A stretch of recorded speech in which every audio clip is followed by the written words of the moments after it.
Bienvenue à un nouvel épisode de Médecine in 3 minutes. Comme d'habitude, on va droit au but. Le sujet est expliqué d'une manière brève, claire et souvent illustrée. Le sujet d'aujourd'hui est à propos du syndrome d'Arnold-Chiari.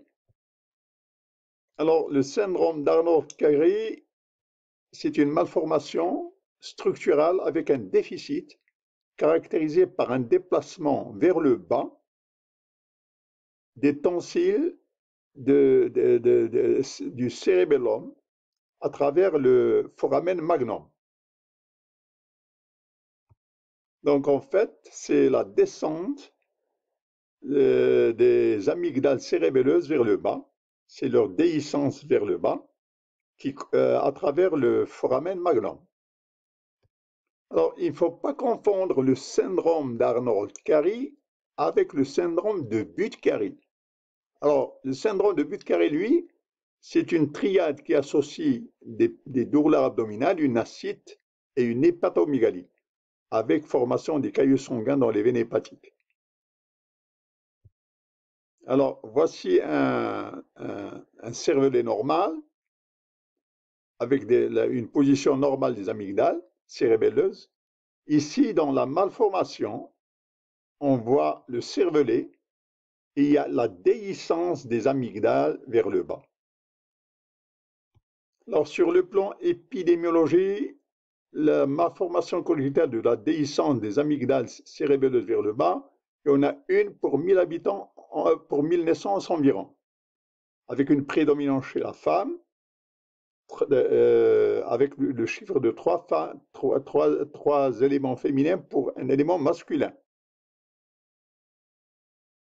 Alors, dans une population normale, chez un adulte normal, la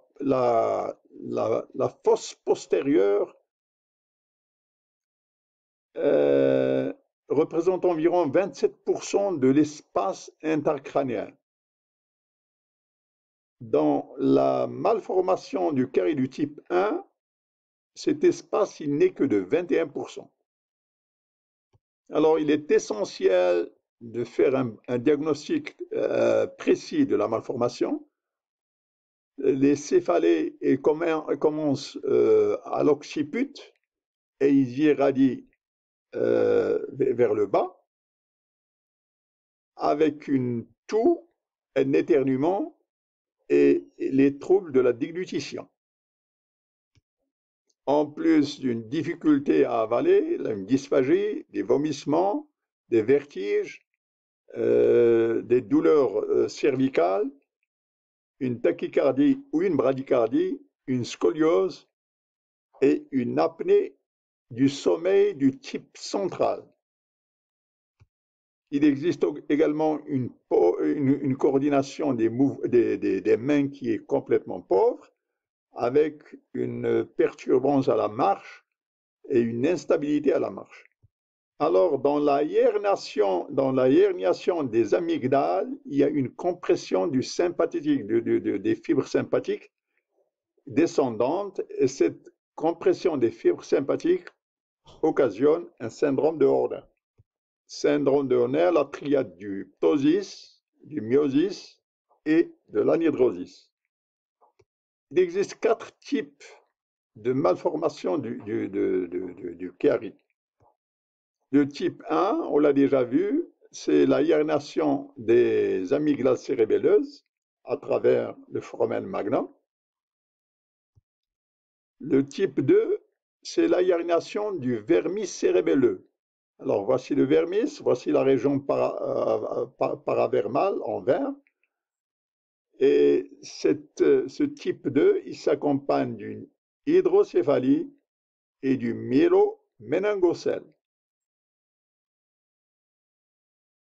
Ici, pour illustrer l'hydrocéphalie. Alors, dans le type 3, c'est l'omphalocèle occipital. En plus, 50% des patients qui souffrent de cette maladie vont développer une syringomyélie, une formation kystique à l'intérieur de la moelle. Alors, la syringomyalie, incapacité de sentir les changements de température. Euh, il y a des troubles de la statique au niveau des épaules, au niveau du dos, au niveau des membres, avec des fourmillements et une faiblesse musculaire. Il s'accompagne également d'une incontinence urinaire et même d'une incontinence fécale, avec une diminution de la libido. Parmi les complications de la syringomyalie, c'est la formation du syrinx, qui est une cavité cystique dans la moelle épinière et qui cause des fourmillements et une faiblesse musculaire. Cette formation kystique ne se résout pas, il faut la traiter chirurgicalement. Le quatrième type de malformation, enfin, c'est l'absence du développement du cervelet. Ici, un développement normal du cervelet. Ici, il y a absence totale du cervelet. Et cette forme, elle est incompatible avec la vie. Cervelet normal, absence de cervelet, incompatible avec la vie. Alors, je récapitule. Malformation au niveau du foramen magnum, une herniation des amygdales cérébelleuses. Pourquoi? Parce que le diamètre de l'orifice est étroit. À ne pas confondre avec le syndrome de Budd-Chiari, qui lui associe une douleur abdominale, une ascite et une hépatomégalie, avec des formations de caillots dans la veine hépatique. Le diagnostic doit porter sur les symptômes, une douleur occipitale, des éternuements et des toux, et des troubles de la déglutition. Pas de coordination des mouvements, des troubles de la marche et une marche instable. Compression par la déhiscence des amygdales du sympathique, et ça entraîne le syndrome de Horner, ptosis, myosis et d'anhydrosis. Alors, 4 types de malformations. La première, c'est la déhiscence des amygdales cérébelleuses. La deuxième, c'est l'aherniation du vermis cérébelleux qui s'accompagne d'hydrocéphalie et de syringomyalie. La troisième forme, elle s'accompagne de l'omphalocèle occipital et de la syringomyalie avec une formation kystique au niveau de la moelle. La syringomyalie, difficulté à percevoir les changements de température, douleur dorsale, des céphalées, une faiblesse musculaire, un fourmillement, des troubles de l'incontinence, de vésicale et fécale et une dysfonction sexuelle. Le syrinx est une formation kystique à l'intérieur de la moelle. Son traitement est exclusivement chirurgical. Le type 4 est l'absence du cervelet, incompatible avec la vie.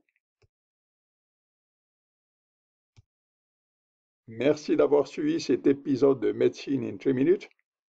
Voulez-vous appliquer le bouton like, d'adhérer à la chaîne si vous ne l'êtes pas encore, et vos commentaires et appréciations sont souhaitables.